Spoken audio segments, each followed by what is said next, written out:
Afortunadamente, cada día que pasa es un día menos que falta para las benditas elecciones y el cambio de gobierno. Que sea quien sea el que gane, creemos que algo va a tener que cambiar. Pero para ayudar a discernir a nuestros televidentes, hoy vamos a pasar la segunda parte de un video que pasamos la semana pasada sobre en qué calidad de vida quiere vivir. ¿Quiere el populismo o quiere ser una república? ¿Quiere ser un habitante o quiere ser un ciudadano? Bien, hoy tenemos un invitado para mí de muy grata presencia, que es el doctor Ricardo López Murphy, y con quien vamos a dialogar sobre todos los aspectos que van apareciendo en la medida que nos acercamos a las elecciones y el gobierno se muestra cada vez más desesperado. Vemos el pequeño documental y ya estamos con el doctor López Murphy.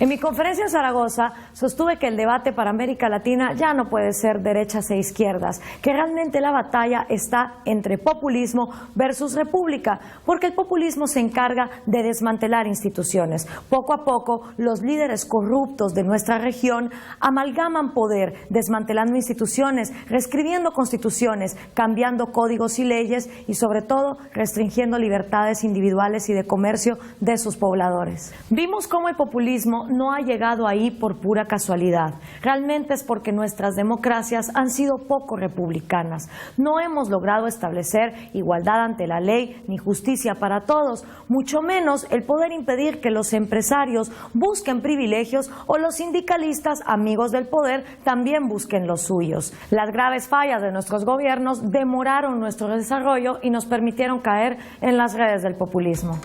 Los líderes populistas, militares o electos, de derecha o de izquierda, consideran que se les ha dado el poder de hacer lo que consideren necesario, incluso incumpliendo las leyes y la Constitución vigentes, con tal de cumplir con la supuesta voluntad popular.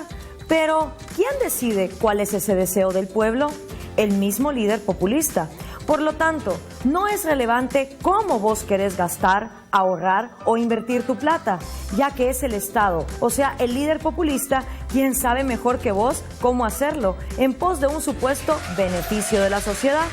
Por supuesto, ese paraíso de bienestar prometido nunca llega y en general solo termina notándose en la mejora del nivel de vida de los que ejercen el gobierno y su círculo más cercano. De esta forma, las personas empiezan a ver sus derechos violentados y cada vez tienen menos posibilidades sobre cómo encauzar el rumbo de sus vidas para ser felices. Por ende, nos volvemos súbditos porque solo los funcionarios iluminados tienen las únicas decisiones y así nos transformamos en esclavos de un populismo paternalista.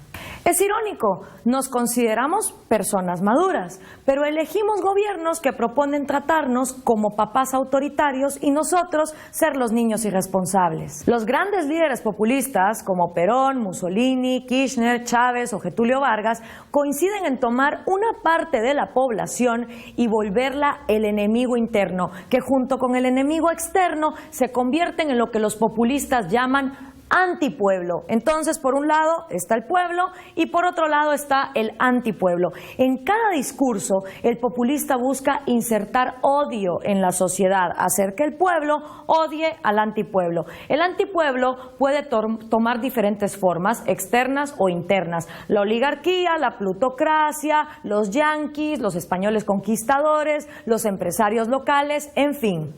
El pueblo, en cambio, es un cúmulo de todas las virtudes de una sociedad. El pueblo es honrado, es desinteresado y el pueblo nunca se equivoca, siempre escoge el mejor líder. Con esta dicotomía, el populista logra insertar odio en la sociedad y una vez así logra que la parte del pueblo se enamore de él, le perdone todos los robos, actos de corrupción, cambios de constitución, falta de justicia, porque supuestamente todo lo que el populista hace es es en nombre del pueblo. Y cualquier cosa que vaya mal siempre será culpa del antipueblo. Todo esto se refuerza con actos de adoctrinamiento masivo en los programas de radio, de televisión, redes sociales y también en el sistema educativo. Todo líder populista busca amalgamar los tres poderes, el ejecutivo, el Congreso y el judicial, para tener todo el poder y gobernar en una sola mano. El programa populista se completa con la idea de satisfacer ciertas necesidades sociales y publicitarlas de tal manera que el líder es quien cura las injusticias en la sociedad. Así, incrementan el gasto público, multiplican el empleo estatal, suben las dádivas, los subsidios y las bolsas de comida. Y para poder financiar todas esas cosas que te regalan y que te dicen que son gratis, mentira, nada es gratis, todo viene pagado de algo, entonces los populistas tienen que hacer otra cosa, tienen que aumentar los impuestos, aumentar la deuda pública y aumentar la inflación que se come el ahorro de los pobres. El aumento de los gastos del Estado nunca les alcanza y los servicios, las prestaciones a los ciudadanos cada vez son más pobres. El programa populista incrementa el consumo, desincentiva la inversión, descapitaliza el país. Luego, el sector productivo continúa siendo expoliado hasta que el dinero se acaba. La economía entonces entra en estanflación y los gobiernos desesperados empiezan a tomar otras medidas, controles de precios, controles de tarifas, controles a las importaciones y exportaciones del país, hasta que llega un punto donde la economía colapsa, como está sucediendo en Venezuela y en Argentina. Por supuesto, la culpa nunca es del populista y cuando las cosas empiezan a ir mal, el populista empieza a culpar a los enemigos externos e internos que previamente se inventó. La culpa es del FMI, del Banco Mundial, de los yanquis o los cipayas oligárquicos que nunca quieren colaborar. Y mientras en el resto del mundo 2/3 de la población dejan de vivir en pobreza, en los países populistas, sin que haya guerra, la pobreza sigue aumentando. El populismo ama tanto a los pobres que los multiplica.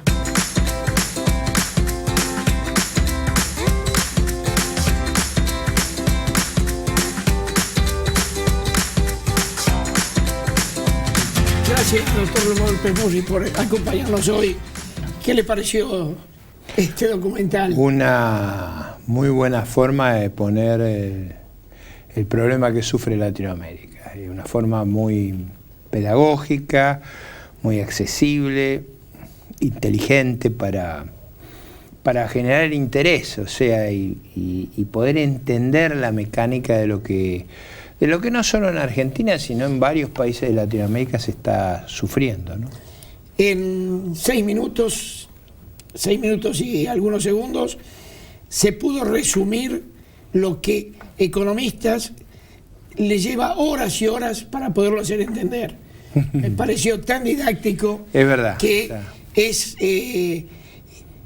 digamos que es casi un servicio que le estamos brindando al televidente para simplemente razonar en qué tipo de sociedad quiere vivir. Hola, Marcela. Hola, ¿cómo está, Richard? Y como decía el doctor, ¿no? Estos populismos se ven en Latinoamérica porque son desgracias que ya terminaron en Europa. El falangismo, el fascismo, el nacionalsocialismo, todos populismos murieron. Todavía están en estos lugares, ¿no? Mi amigo José Ignacio García Hamilton me decía que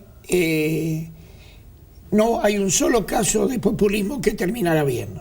No, eso es verdad. Y yo ahí le pondría el ejemplo que a mí me parece el más llamativo de todos, que es el de Venezuela, ¿no?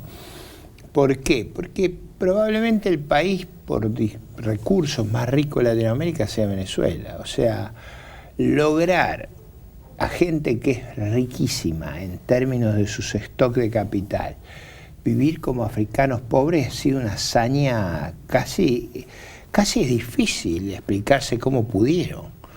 Y lograron empobrecer a un país rico, con lo cual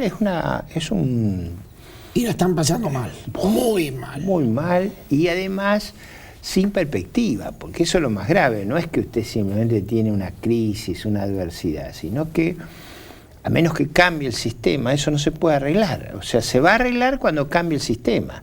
Porque el sistema está armado de una manera que hace imposible la producción, que hace imposible el funcionamiento racional. Yo hace muchos años atrás, todavía la situación no era tan crítica en Venezuela, acompañé a un sociólogo y un economista venezolano en unas conferencias en Europa, y lo que ellos señalaban era el imperio de la irracionalidad, que es una dimensión, yo diría, casi más tropical del populismo.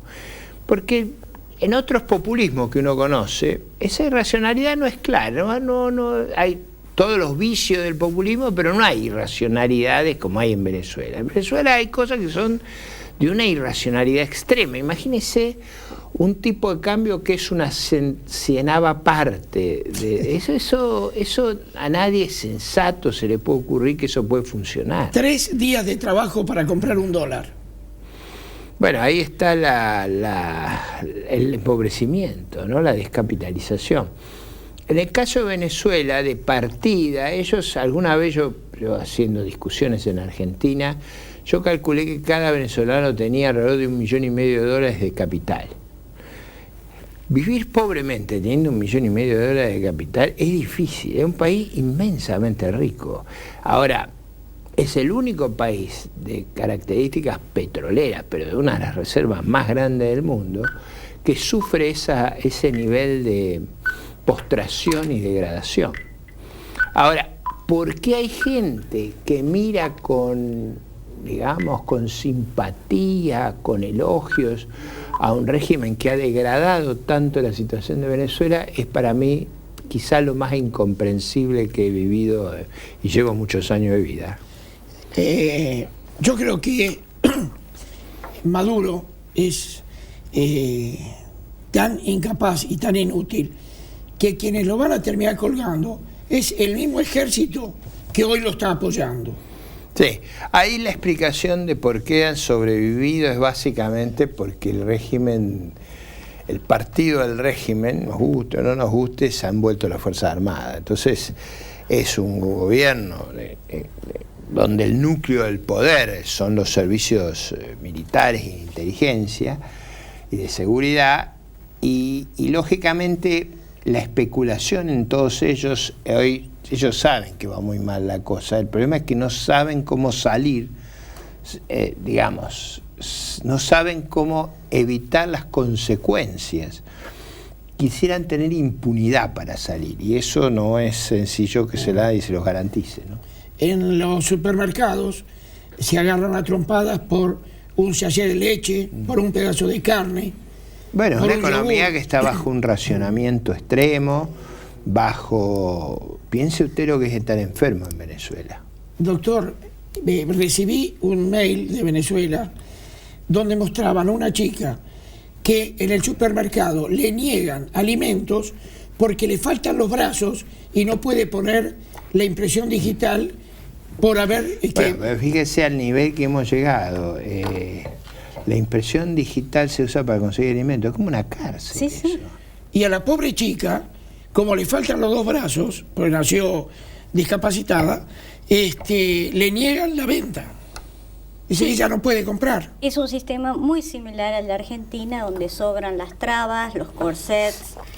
Sí, nosotros no hemos ahogar. llegado a esos extremos, porque si usted quiere, el régimen acá no controla de la manera que allá controla Fuerzas Armadas y Fuerzas de Seguridad. Es decir, por distintas razones históricas ellos no han tenido esa afinidad. Yo no creo que no nos controlen. A mí me parece, doctor, que... No las controlan en el sentido de poder usarlas como el núcleo del régimen. Ellos, acá lo que usan como núcleo del régimen son, si usted quiere, el aparato administrativo del Estado. El gran elemento de cohesión del régimen es el presupuesto, el manejo del presupuesto, el manejo de las cajas, y toda una burocracia partidaria que está armada como funcionario del Estado. Es decir, la forma de acceder hoy a ser funcionario del Estado es convertirse en miembro de alguna de las agrupaciones juveniles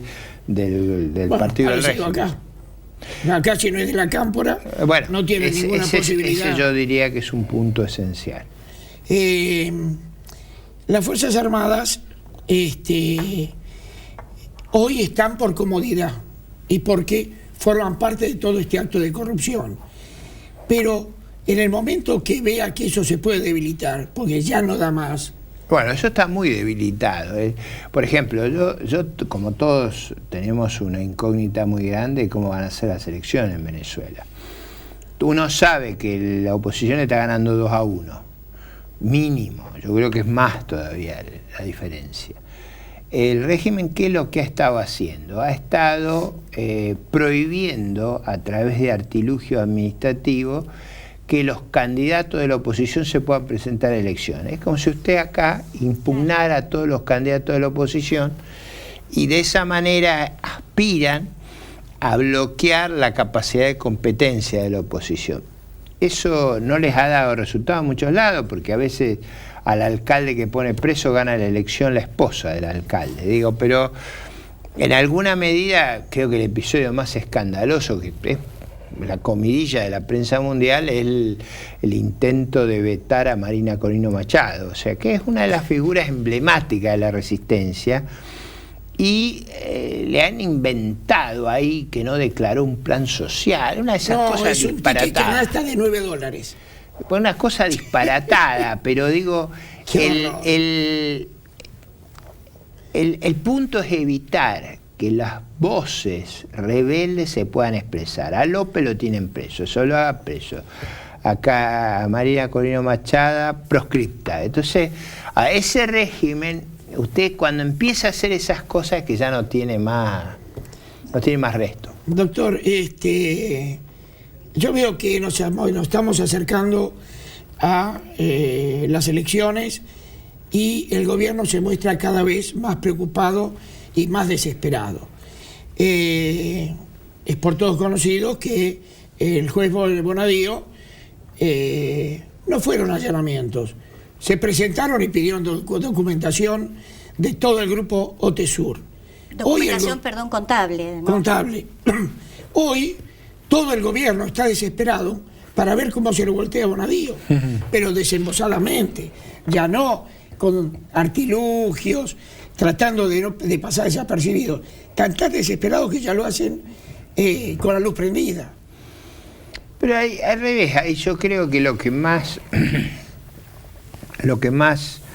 ayudaría al propio gobierno sería ser transparente en ese caso. Claro, digo, pero puede. Bueno, pero digo, en la medida que ellos actúen con más transparencia, me parece que el tema no produce las consecuencias de lo que usted menciona. En la medida que todo el mundo crea que ese es un tema de vida o muerte para el gobierno, de lo único que nos vamos a ocupar todos es ver qué pasa en ese caso. Si ellos actuaran con cierta liberalidad, los hechos están, los hechos ocurrieron. Lo que pasa es que Cristina es una mujer muy vehemente y por más que le expliquen y le digan que hay que ser cautos, en su ser está el no, el ir a pelear, así sea contra los molinos de viento. Eso, yo creo que esas cosas no los ayudan, ¿no? Digo, a ver, yo he escuchado hoy en la radio, no lo escuché yo directamente, que ella acusa a la formación del tumor en el hígado del canciller, a la intolerancia. Si eso es verdad, yo no lo escuché, pero si eso es verdad, es increíble. Ahora digo, esas cosas no los ayudan. Es decir, yo por ejemplo estoy aguardando las elecciones en la provincia de Buenos Aires. La elección en la provincia de Buenos Aires, si prevalece una de las dos fórmulas internas, le quita votos a Scioli de una manera importante. Y todos lo sabemos nosotros, lo saben ellos. Yo creo que esos son errores. Como yo soy opositor, yo diría, ojalá sigan cometiendo esos errores. El pensamiento de Cristina es muy errático. En realidad, el elegir a estos candidatos ha sido consolidar un reducto para ella, para el futuro. Sí, es verdad que el plan de ella, que yo creo que era más inteligente de lo que terminó ocurriendo, era ponerlo a randazo en la provincia. Y ellos lograban unificar toda su fuerza y yo diría nos guste o no, era un ticket poderoso.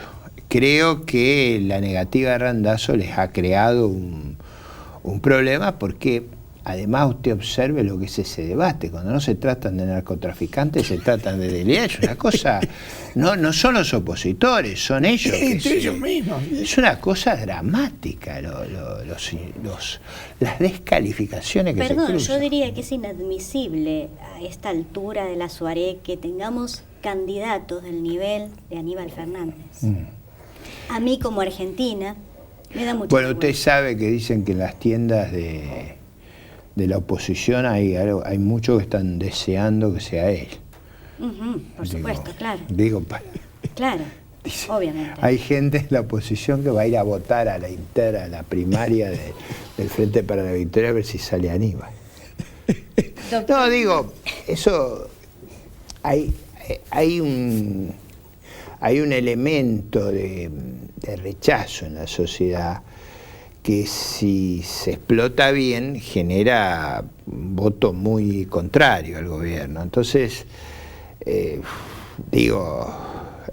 usted viendo esa primaria, yo ahí la entiendo a Cristina. Ella había armado bien en la mesa de arena el cronograma, salió mal porque Randazzo le dijo que no, pero ese era un esquema que evitaba este problema que ahora estamos viendo cómo se está desarrollando. Pero todavía queda el andamiaje que ella hizo en el Congreso, para el Congreso de la Nación. No. De ahí va a tener realmente poder. Yo le diría, no ha habido gobierno que construyó tamaño aparato para el día después. Nunca tuvimos en nuestra historia aparato, está bien, pero ¿no?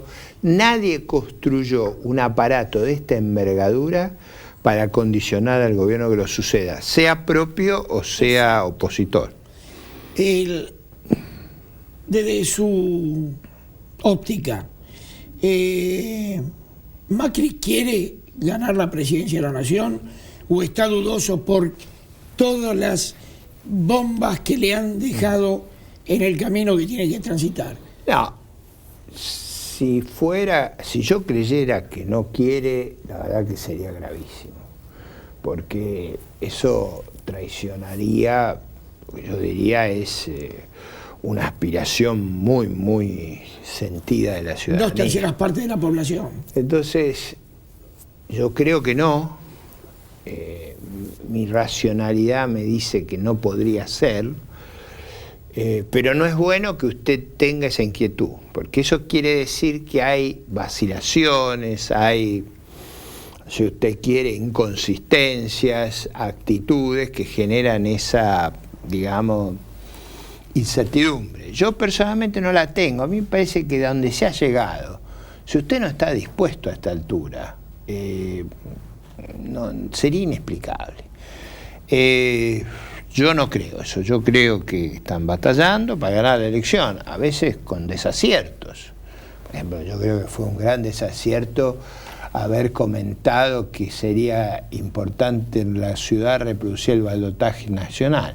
Yo creo que al revés, lo que hay que hacer es traer a la nación el balotaje que hay en la ciudad de Buenos Aires, porque ese que tenemos nosotros con 40 más 10 o 40 menos 10 o 45, es un disparate eso. Entonces, yo creo que hay veces que se dicen las cosas sin ver las consecuencias que tienen, pero si usted quiere, yo confío y creo que están empeñados en lograr derrotar al gobierno. Después, si la población va a votar o no, es otra línea de otro costal. Yo no percibo una vocación de rehuir esa responsabilidad, no la percibo.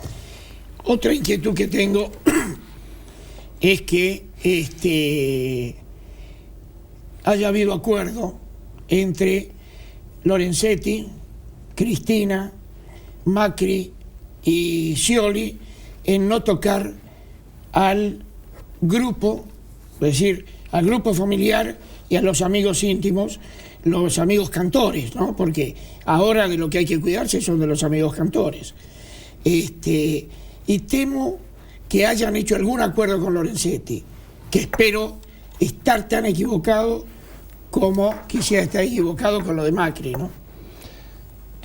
A mí me cuesta creer que se pueda negociar un pacto de impunidad. Yo no me parece que la dinámica de la opinión pública, si usted quiere, las actitudes de las personas, los intereses de las personas van a ser imposible eso, porque el enojo que tiene mucha gente haría muy difícil que usted los logre encauzar en una actitud de fomentar impunidades. No lo veo. Además es una mesa tripartita, ¿verdad? No lo veo. Hay un acuerdo de 3 fuerzas políticas. Sí, yo no lo veo. Muy comprometidas con la moral. Yo no lo veo. Yo creo que eso no va a funcionar. Me parece que va a haber un reclamo muy fuerte sobre lo que ocurrió en estos años. Mientras Massa va al frente y dice que quiere meter a todos presos, los corruptos y demás, cuando el otro día en un programa de televisión le preguntan a Macri, Macri, ¿qué haría usted con respecto a los delitos de corrupción y demás? Dijo, bueno, lo que nosotros vamos a hacer es educar con el ejemplo. Eso y decir, no vamos a, o por lo menos, si fue una de compromiso. A ver. Pero doctor, vamos a un corte y enseguida. Okay. Bien, Marcela, vos estabas haciendo una pregunta y te corté. No, que a mí me parecía que este razonamiento no era el correcto. Me parece que decirle al poder político que ponga las manos en el poder judicial es lo que le venimos criticando al cristinismo. Entonces creo que la respuesta fue una respuesta política y correcta, la que dio Macri, y me parece que por los líderes que lo acompañan y por él mismo, tiene los valores suficientes como para poner justicia donde haya que ponerla. Yo creo que, como usted bien dice, va a ser básicamente el Poder Judicial, y yo creo que el Poder Ejecutivo no va a poner obstáculos, sino que va a actuar de una manera transparente, cuando lo que yo pedía en el caso del actual presidente. A mí me parece que esa va a ser la estrategia hasta por una cuestión internacional. O sea, yo creo que van a estar muchos ojos clavados en la Argentina, y parte de la credibilidad va a ser cómo resolvemos esos temas que son tan espinosos. Yo creo que cierta claridad en esta materia va a ayudar.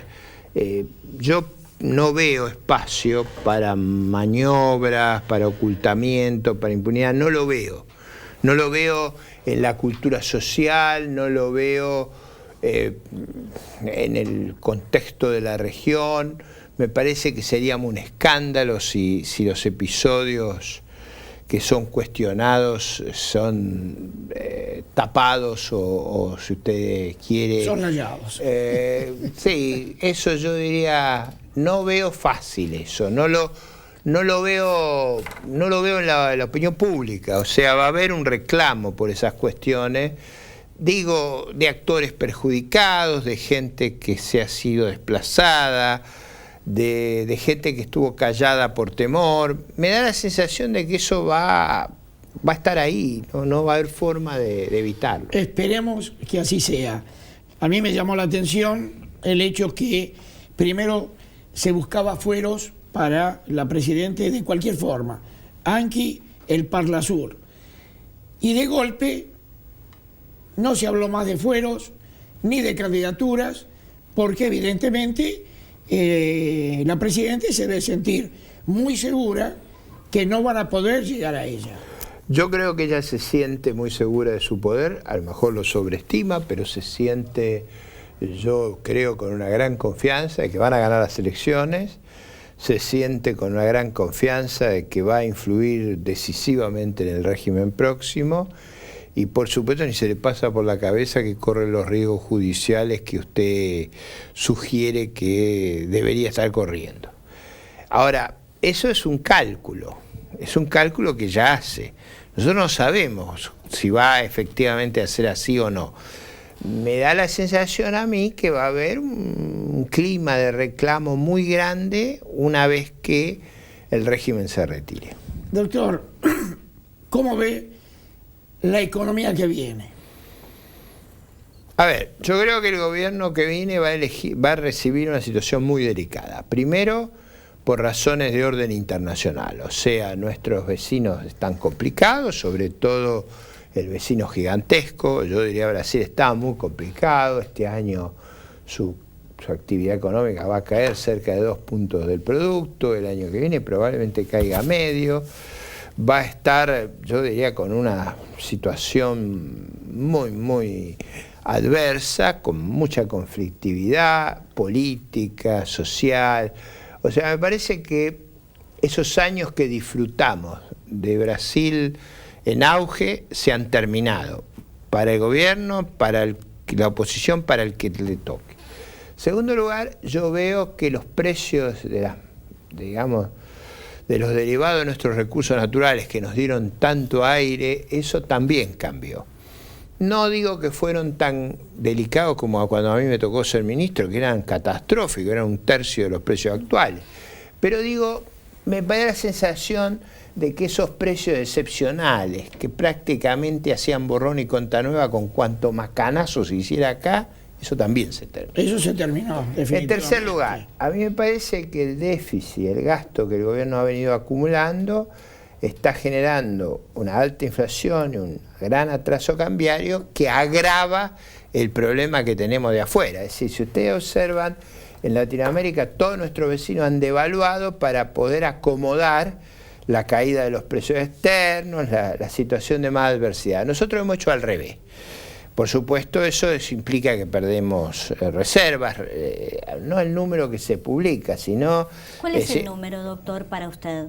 El número que va a dejar Cristina. A ver, el número, es decir, nosotros tenemos aproximadamente más de 33.500 millones de dólares de reserva, pero en una gran parte están, digamos, edificadas sobre endeudamiento que el Banco Central ha tomado, ya sea con los bancos domésticos, ya sea con bancos centrales como el de China, es un préstamo enorme, como el Banco Central de Francia, ya sea porque han construido un fideicomiso que los dólares que no pagan a los acreedores externos están ahí como parte de nuestra reserva, ya sea porque no se computa que ahí hay reservas de oro que no son fáciles de movilizar.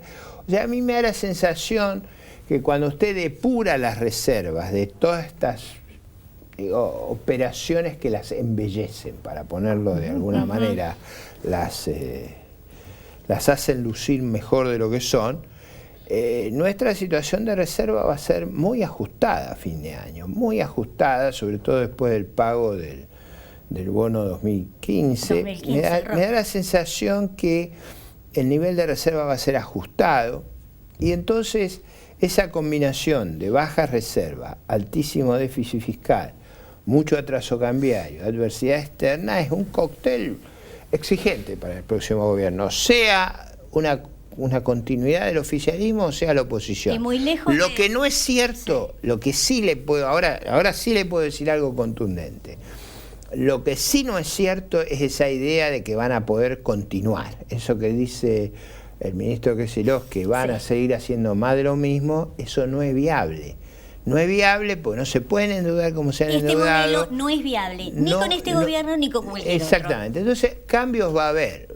Va a haber cambios, a lo mejor más drásticos, menos drásticos, pero cambios va a haber porque ese proceso de correr la arruga y endeudarse alcanza hasta las elecciones, después ya no va a ser más posible. Y otro elemento es el campo, ¿verdad, Richard? Que el campo está, yo creo, nunca lo vi más agónico que en estos últimos tiempos. Las cifras, o sea, la renta agropecuaria en algunos casos se lleva al 90% el Estado de la renta agropecuaria. La gente, hasta la soja está sufriendo. No, por eso yo le digo que el atraso cambiario, piense usted lo que es la exportación industrial, piense usted lo que es las economías regionales. Bueno, las economías. Por ahí usted muchas de las Estamos derrotas, discutiendo el limón todavía. Muchas de las derrotas electorales del gobierno, usted se las explica por eso, o sea, hay lugares donde esta política ha hecho un destrozo. La lechería, por ejemplo. La ganadería. Las frutas. Maíz. El vino. Los olivares. No hay nada que se salve. Los cítricos. No, bueno, usted vaya a las distintas zonas del país. Vaya a distintas zonas del país.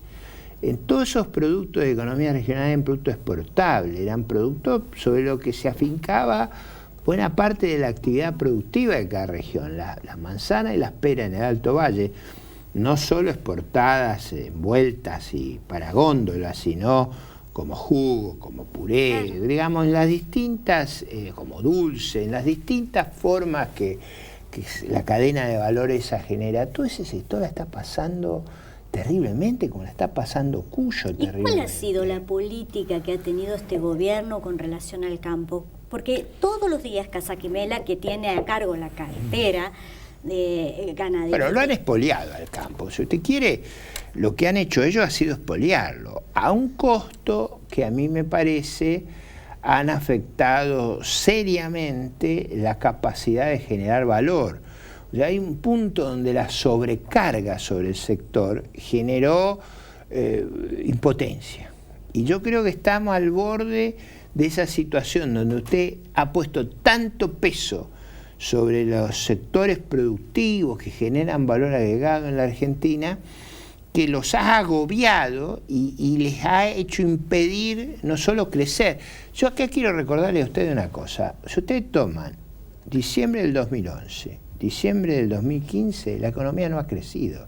Usted toma el ingreso per cápita, no ha crecido. O sea, el cepo que ellos sostienen les permitió transitar este periodo, no ha sido gratis, ha sido catastrófico para el crecimiento, para la inversión, para la modernización. El cepo es un enorme impuesto a la inversión. Eso se dijo el primer día. ¿Cuál es la consecuencia del cepo? Que va a pulverizar el crecimiento económico. Bueno, lo pulverizó. Sin ninguna duda que con todos los errores que tuvo Néstor Kirchner, la economía funcionaba bastante mejor que todo esto. Ella lo que hizo fue pulverizar absolutamente todo lo que había hecho de bueno, entre comillas, Kirchner, y llevarnos al país a la situación en la cual estamos. No es que la quiero defender a ella, pero quiero hacerle una observación. En esa época teníamos precios internacionales buenísimos que ahora no los tenemos. Entonces, no era tanto mérito del Él recibió... Ahí está, segunda cuestión. Él recibió una situación en la cual íbamos a un fuerte superávit fiscal y a un fuerte superávit externo. Y la verdad es que a lo largo de su mandato lo fue gastando eso. Ahora, si usted me toma el promedio de esa época, entre lo que él recibió y lo que él entregó, y la situación de Cristina, claro que había más holgura, digamos, y había, si usted quiere, mucha gente con muchas expectativas. Yo no las tenía, pero había gente, ¿por qué qué? Porque el país tenía un tipo de cambio más competitivo, porque el país tenía una sensación de un rumbo que podía continuar. A mí podía no gustarme, pero eso estaba disponible. Había algo de confianza. Lo que si usted quiere hoy, nadie cree que esto puede continuar. Todo el mundo está agobiado por su pérdida de competitividad. Hace 4 años que no crecemos, hace 6 que no creamos empleo genuino en el sector privado. Se pierde empleo. Digo, ahí usted tiene, no porque sí, sino porque si usted no aumenta la producción y si usted en ese proceso lo que hace es algún aumento de productividad, porque innovación no te rompe empleo. Usted para no romper empleo tiene que crecer la producción más que la productividad. Y si usted está con una economía estancada por tantos años, es casi inevitable que tenga las consecuencias que estamos teniendo. Parte de los problemas que tenemos no se ven porque el empleo público se ha duplicado. Hemos pasado de 2 millones de empleados a casi 4. Hemos aumentado el número de jubilados de una manera asombrosa, digamos, con un afán que uno puede entender de extender beneficios jubilatorios, pero ese afán las colas es a esa costa de los jubilados que hicieron sus aportes, porque los recursos que se van a usar son los que surgieron de los aportes genuinos, y eso ha generado un compromiso sobre el gasto del Estado extraordinario. Eso yo sé que a los políticos no les gusta hablar, nadie quiere transmitir los problemas que tenemos, pero acá se ha armado una mochila de peso sobre el sector privado, gobierne quien gobierne, muy pesada. Por eso sí yo creo que vamos a tener que hacer un programa muy amistoso a la inversión, a las producciones, a las exportaciones, a la capacidad de atraer inversión para colaborar en nuestra infraestructura, porque si no es así, yo no veo cómo salimos. No, porque nadie le cuenta a la gente que está pagando de luz o de gas el 28 y 22%, que el resto es subsidiado, y que algún día hay que desenmascarar esa situación. Eso terminó en que tenemos la crisis que tenemos en las redes de distribución, en la generación, los problemas que tenemos en el gas. No hubo inversión para nada. Bueno, es que eso no fue porque sí, eso fue porque se hicieron políticas que generaron un gran desaliento. Por eso yo creo que el próximo gobierno, sea del signo que sea, va a haber un cambio importante. Me parece que un gobierno del oficialismo, para hacer ese cambio, tiene un drama, que es cómo va a ser consistente un relato que les permita darse vuelta de lo que han hecho. Hay gente que dice, no te preocupes, lo mismo que arguían por la privatización de YPF, después fueron los estatizadores. Sí. Los que inventaron la AFJP, pues fueron las que la cerraron. O sea, esta gente de una desfachatez extraordinaria. Pero digo, a mí me parece que a un gobierno oficialista o de signo oficialista le va a costar mucho más hacer los cambios que a un gobierno de signo opositor. ¿Por qué? Porque me parece que el gobierno de un líder opositor no va a tener los costos de esta herencia mental, discursiva, que es difícil de retirarla, porque a los tipos que han votado por hacer todas estas cosas, ¿cómo lo hace hacer entender que el camino no puede ser? Y déjeme que le diga una cosa que a mí me tiene muy impactado. Han acordado con la OMC, la Organización Mundial del Comercio, que todas las trabas a las importaciones se liberan en diciembre. Que eso es prácticamente imposible. No, bueno, lo van a tener que hacer. Ahí eso, lo que es gracioso es que eso va a ocurrir justo cuando se van. O sea, el próximo gobierno va a necesitar un tipo de cambio bastante más alto, no solo por el agujero que tenemos en las reservas y en la cuenta corriente y en la pérdida de competitividad, sino porque la liberación que hemos acordado va a requerir más importación y va a requerir que tengamos más exportación, y la son única las forma... encerronas que va dejando. Exactamente. Préstele atención a eso, porque eso está oculto ahí, pero eso es un impacto muy grande. Yo creo sano, porque a largo plazo lo que va a hacer es que la Argentina se parezca a Uruguay, a Chile, pero digo, eso de golpe el año que viene va a obligar a tener un tipo de cambio más competitivo. Yo lo que vengo diciendo desde la radio, desde este programa, que no esperen milagros, sea quien sea el nuevo gobernante, porque milagros no existen. Hay que tener enorme paciencia y tolerancia, porque hay que refundar la Argentina.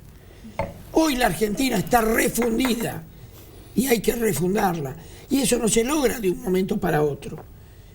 Entonces, gran tolerancia y gran paciencia. No, eso yo creo que va a haber. Yo tiendo a pensar también que cuando ya no estén en control de todos los medios de comunicación, se va a empezar a escuchar otra explicación de los problemas, otra visión de las cosas, se van a ir destapando problemas que tenemos, se va a ser más realista. Por ejemplo, yo digo, vaca muerta.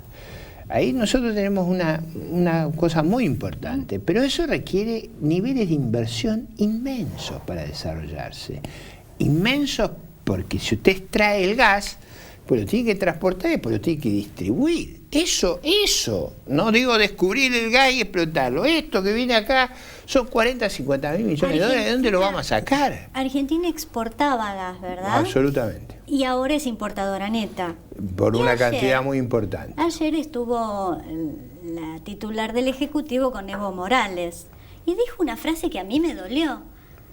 No sé cómo lo entenderán ustedes. Dijo que gracias a Néstor le habíamos comprado a Bolivia más caro el gas, le había puesto un precio más alto para que así a Bolivia le pudieran comprar los demás países también a un precio superior. Es decir, en vez de ahí cuidar sabemos mucho nuestros intereses, estaba diciéndonos a todos que regalaba nuestro dinero a otro país a cambio.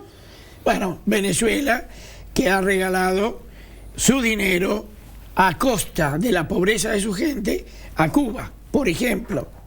Sí, yo diría que esa es una declaración muy poco feliz. O sea, en la medida que con los problemas que tiene la Argentina, problemas muy serios, problemas de marginalidad social muy grandes, uno puede discutir si la medición de la Universidad Católica es la adecuada o es un número que se ha exagerado o la metodología es la apropiada, pero lo que no cabe duda es que el número de pobreza y de indigencia en la Argentina es un número muy significativo. Es muy significativo. Ahora, cuando usted tiene un problema de esa magnitud, lo que es esperable de un gobierno es que concentre su energía en atenuar ese infortunio, no en andar haciendo de Papá Noel fuera del país.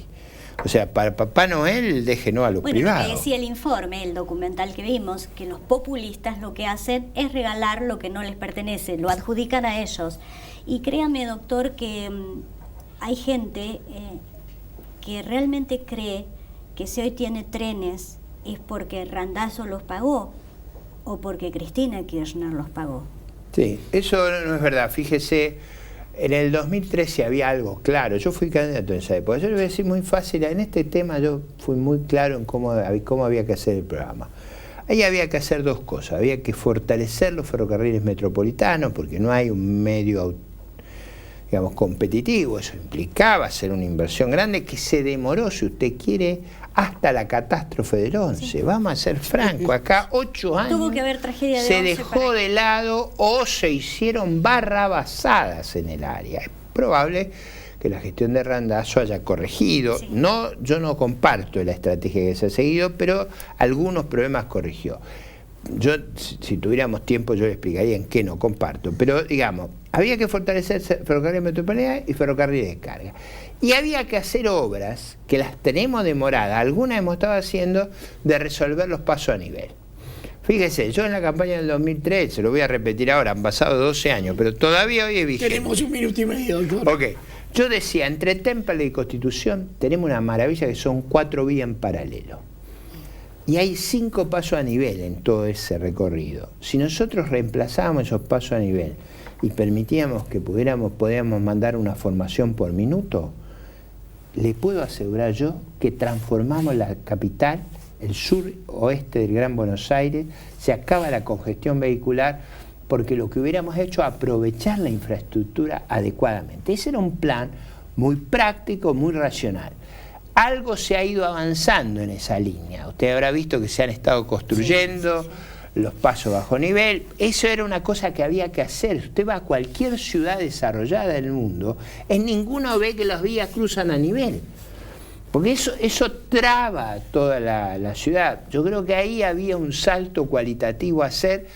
Si alguna vez tenemos tiempo, a usted que le gustan estos temas de transporte, vamos a poder hacer una explicación de cómo se puede revolucionar eso, que además mejora enormemente la seguridad, porque parte de ese caos, de esa congestión vehicular, hace inútil a la fuerza de seguridad. ¿Cómo hacen las fuerzas de seguridad para llegar si está todo trabado? Doctor, lo comprometo a que hablemos después de las PASO, para que lo escuchen, porque el tema transporte parece un gran misterio. Y con racionalidad, el misterio deja de serlo. Y no solo eso, Richard, ahí hay un paso cualitativo central. ¿Tengo un segundo o no? Un segundito. Un segundo. Usted fíjese que la Argentina con buenos incentivos puede pasar de producir 100 millones de toneladas a 130, 140 millones de toneladas. El cuello de botella va a estar en el transporte. Absolutamente. Y ese cuello de botella, con los 10 años de precio increíble y recursos increíbles que tuvimos, lo debimos haber liquidado. Eso era otra cosa que yo quería hacer, liquidar los cuellos de botella. Doctor, muchísimas gracias por su tiempo y nuevamente lo comprometo para otro programa para hablar del tema transporte. Ok. Gracias, Marcela. Gracias, Richard. Nos vamos hasta la próxima semana. Espero que le haya sido de mucha utilidad el programa de hoy.